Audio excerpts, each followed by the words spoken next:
ગીર સોમનાથના વેરાવળ ખાતે આવેલ સાંપ્રત એજ્યુકેશન એન્ડ ચેરિટેબલ ટ્રસ્ટ દ્વારા દિવ્યાંગ બાળકો સાથે થયેલ હનુમાન જયંતીની ભાવભીવોર ઉજવણી. ગીર સોમનાથ જિલ્લા વડામથક વેરાવળ ખાતે આવેલ સાંપ્રત એજ્યુકેશન એન્ડ ચેરિટેબલ ટ્રસ્ટ દ્વારા આજરોજ હનુમાન જયંતીની બાળકો સાથે ખાસ ઉજવણી કરવામાં આવી.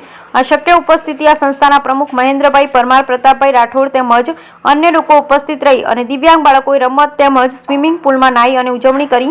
આ સંસ્થા તરફથી ઘણા સેવા યજ્ઞ થતા હોય છે તેમજ આ સંસ્થામાં અનાથ બાળકો અને દિવ્યાંગ બાળકોને વિના મૂલ્યે સેવા આપવામાં આવે છે. Bureau report Bhimjibhai Bajgotar, Gir Somnath.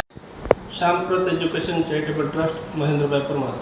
આજે આપણી સંસ્થામાં એક ઓટિઝમ દિવસ તરીકે ઉજવવાના ભાગરૂપે આજે આખો મહિનો છે એ ઓટિઝમ અવેરનેસ દિવસ તરીકે ઉજવવામાં આવે છે. જે બાળકો ઓટિઝમનો શિકાર બન્યા હોય, એ ઓટિઝમ એક દિવ્યાંગતાનો પ્રકાર છે, એમાં જે પોતાની રીતે સ્વલીન સતત રહેતા હોય એ ઓટિઝમની એક વ્યાખ્યામાં આવે છે. એટલે એવા બાળકોને કઈ રીતે વિકાસ થાય એના અનુસંધાન આજે અવેરનેસનો એક કાર્યક્રમ રાખવામાં આવેલો.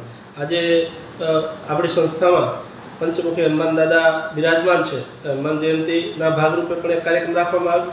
તેમની સાથે સાથે આપણી સંસ્થામાં આ બાળકો કઈ રીતે વિકાસ થાય, તેમનો બૌદ્ધિક અને શારીરિક વિકાસ થાય એવા સતત પ્રયત્નોના ભાગરૂપે આપણો એક જે બગીચો છે એનું રિનોવેશન કરી અને નવા એમાં ઇક્વિપમેન્ટ મૂકી અને આજે બગીચાનું ઓપનિંગ કરેલ.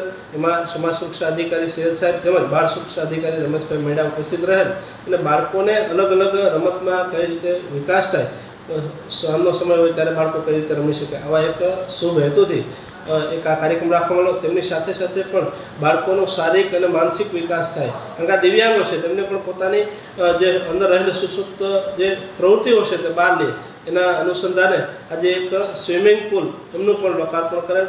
એમાં પણ સમાજ સુરક્ષા અધિકારી અને બાળ સુરક્ષા અધિકારી ઉપસ્થિત રહે.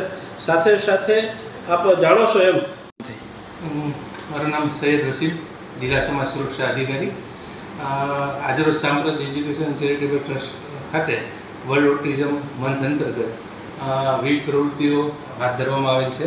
જેમાં દિવ્યાંગ બાળકો જે સંસ્થામાં આશ્રય લઈ રહ્યા છે તેમને વિવિધ પ્રવૃત્તિ સાથે જોડવા સાંકળવા માટે સંસ્થા દ્વારા છોકરાની રમતગમત ક્ષેત્રે વિવિધ પ્રવૃત્તિમાં ઇન્વોલ્વ થાય એ માટે એક સુંદર બગીચાનું લોકાર્પણ કરવામાં આવેલ છે, જેમાં બાળકો વિવિધ પ્રવૃત્તિઓ કરી શકશે. આ ઉપરાંત બાળકોના મનોરંજન માટે અને બાળકો રિફ્રેશમેન્ટ થાય, માનસિક વિકાસ થાય એ માટે વિવિધ સાધનો પણ ત્યાં લગાડવામાં આવેલા છે. અને બાળકો માટે એક સ્વિમિંગ પુલનું પણ લોકાર્પણ આજ કરવામાં આવ્યું છે. સંસ્થા દ્વારા બાળકોના સર્વાંગી વિકાસ માટે ખૂબ જ સારી પ્રવૃત્તિઓ હાથ ધરવામાં આવેલ છે.